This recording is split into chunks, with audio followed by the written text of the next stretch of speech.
이삭은 40세에 밧담 아람 족속 중 부두엘의 딸인 라반의 누이 리브가를 아내로 맞이하죠.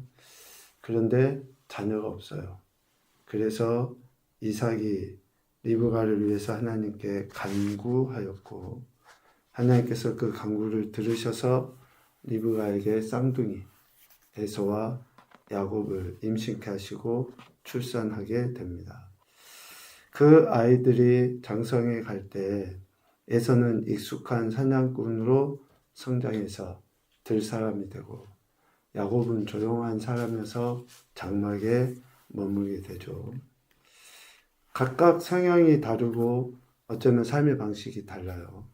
그럴 때 이삭은 에서가 사냥한 고기를 좋아해서 에서를 더 사랑하고, 또 리브가는 야곱을 더 사랑하죠. 자식이 있으면 부모의 성향에 따라서 그렇게 어느 쪽으로 더 마음이 쓰이기도 할 수 있어요. 그런데 이 이삭의 가정을 보면 이런 각각의 편애가 실질적인 가정의 큰 파문으로 나타나는 것이 문제예요. 소위 장자의 명분을 취하기 위한, 장자의 명분을 갖기 위한 이런 치열한 싸움이 시작이 된 거죠.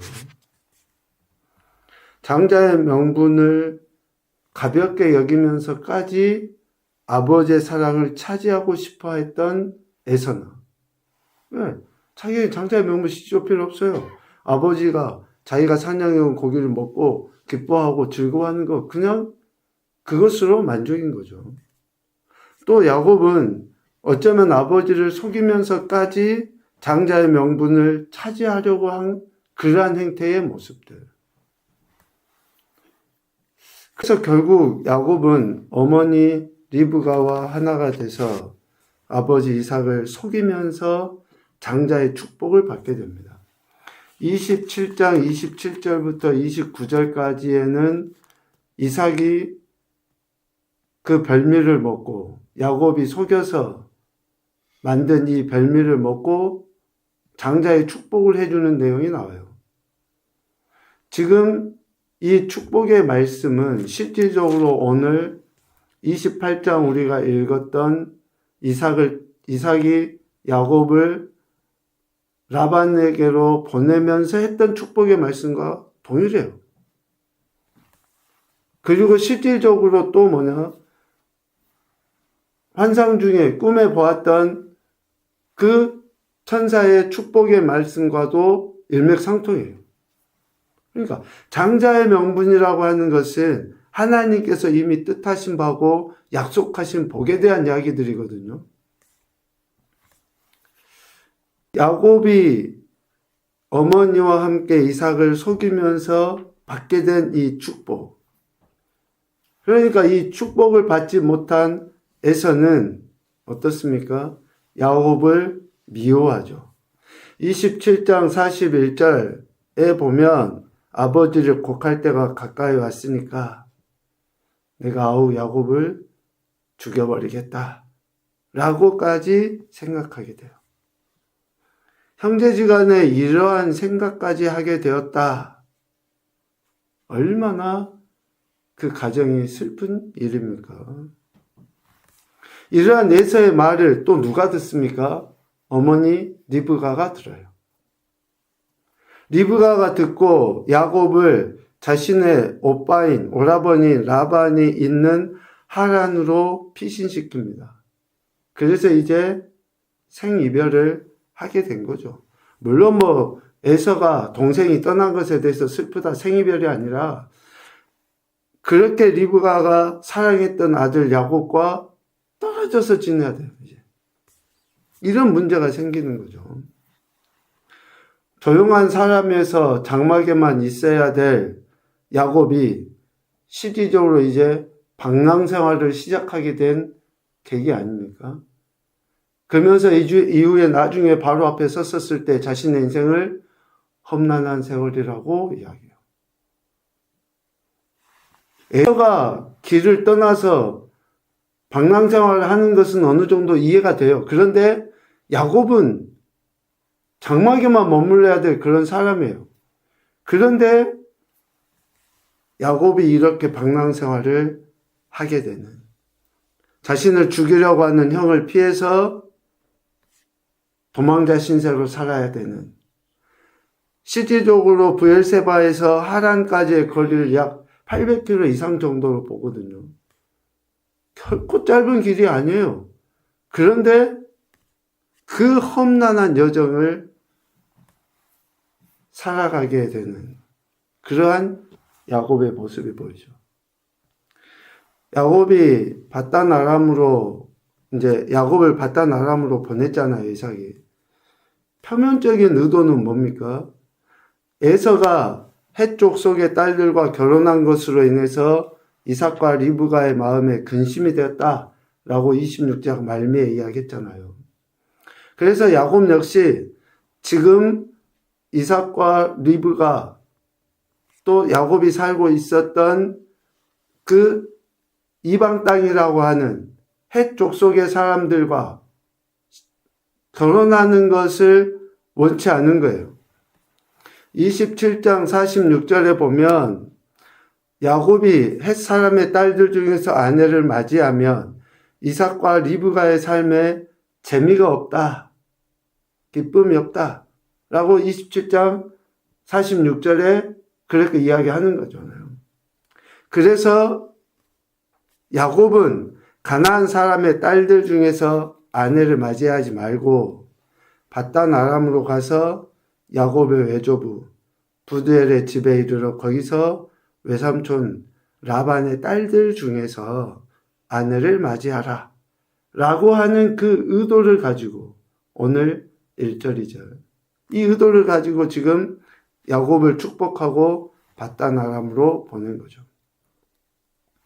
그런데 이것은 실질적으로 어쩌면 표면적 의도예요. 지금 당장 이삭의 집안에 있는 문제로 인한 표면적인 의도예요.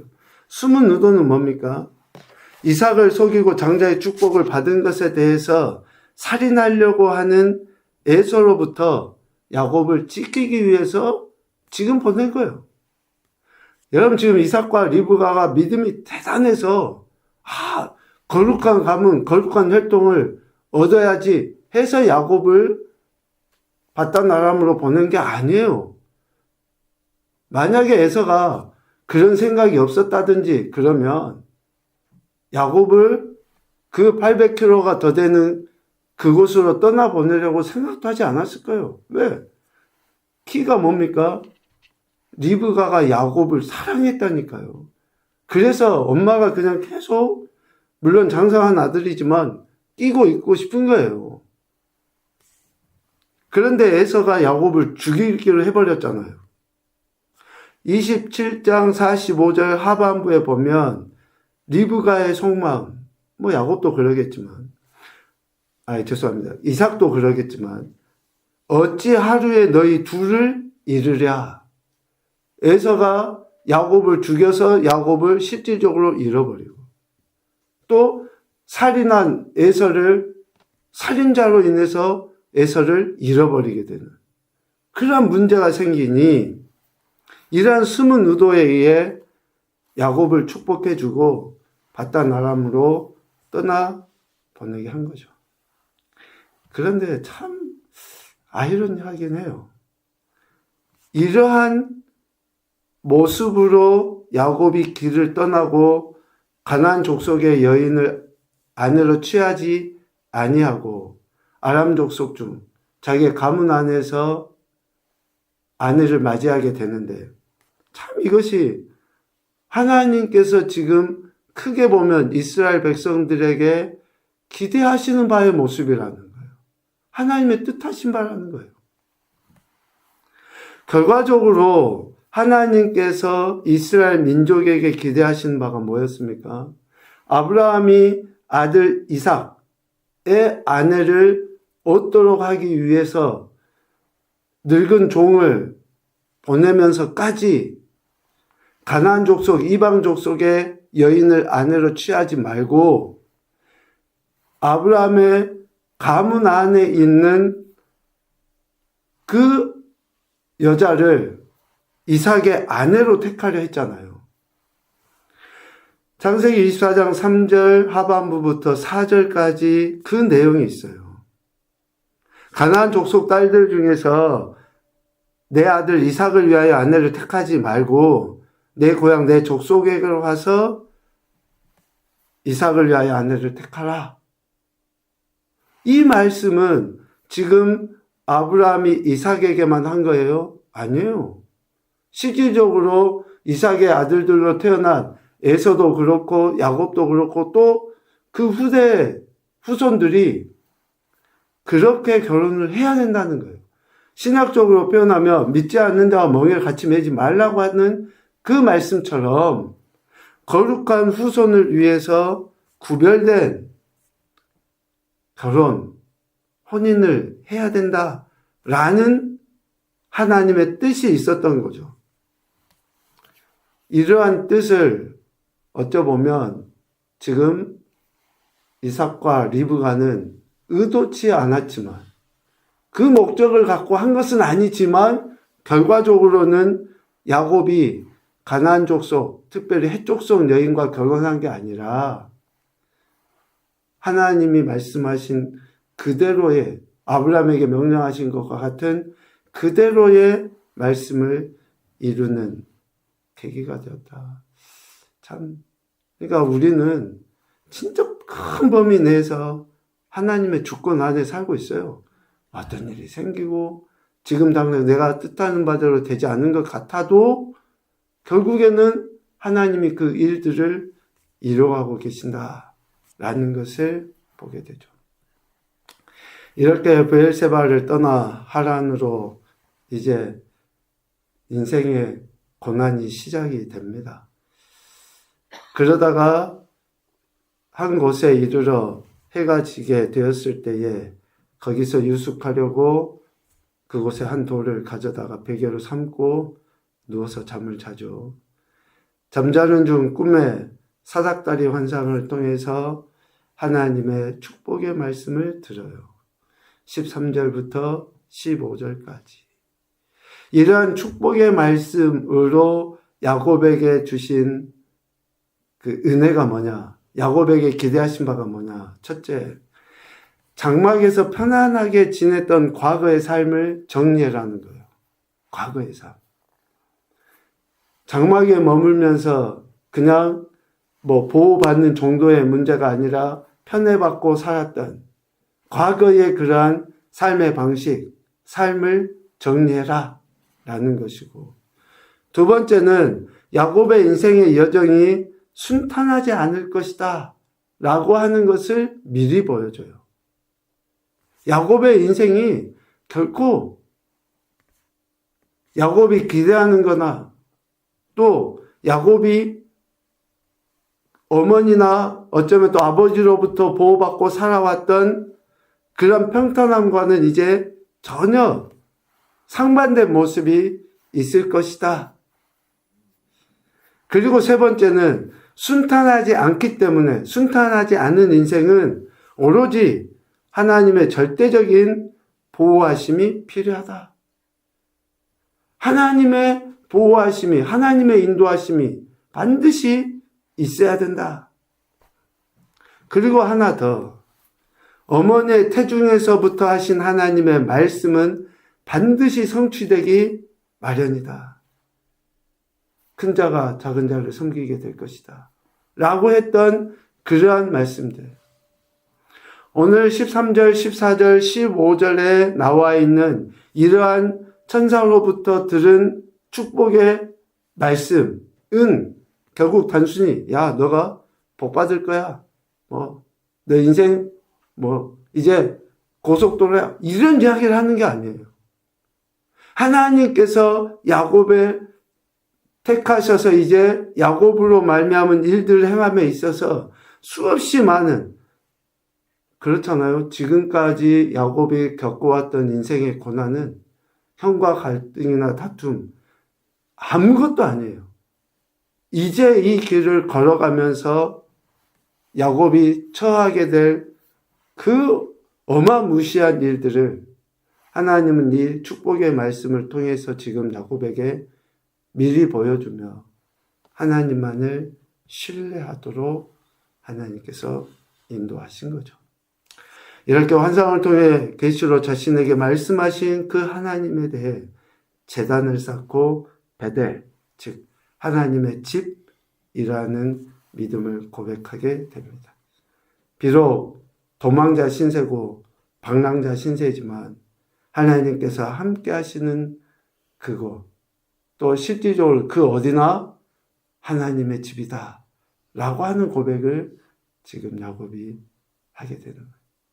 그래서 우리의 신앙의 성장과 성숙은 때로는 예기치 않은 사건을 통해서라도 우리가 하나님을 의지하게 하실 그때가 바로 우리의 신앙의 성장과 성숙이 일어나요. 그래서 우리 믿음의 선배들은 고난이 유익이라고 했어요. 고난이. 정말 그런 고난을 통해서 다시금 하나님의 사랑을 깨달아 알고 그 믿음을 더욱더 아름답게 표현해내기 때문인 것이죠. 첫 번째 교훈입니다. 하나님 말씀이 본질, 진리라는 것을 잊지 않고 순종해야 된다. 하나님 말씀이 본질이고 진리라는 것. 두 번째, 인간의 의도보다 중요한 것은 하나님의 뜻하심을 이해하는 것이다. 우리 인간의 의도 여러 가지 있을 수 있어요. 그런데 미안하지만 우리 인간의 의도는요, 다분히 이기적이에요. 주관적입니다. 또 자기 합리화를 위한 의도가 너무나 다분해요.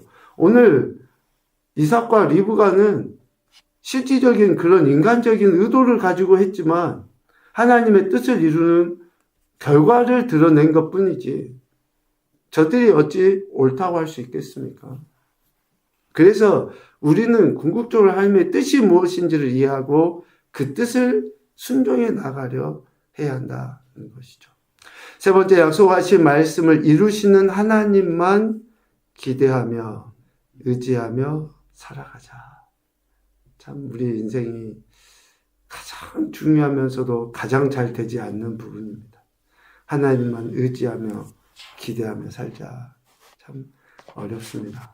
그럼에도 이런 말씀들을 통해서 우리에게 주시는 도전과 교훈을 꼭 생각하시고 오늘 한 날도 말씀하신 하나님만을 바라보시고 의지하며 순종하는 교화복된 인생들이 되시기를 주님의 이름으로 축복합니다. 아멘.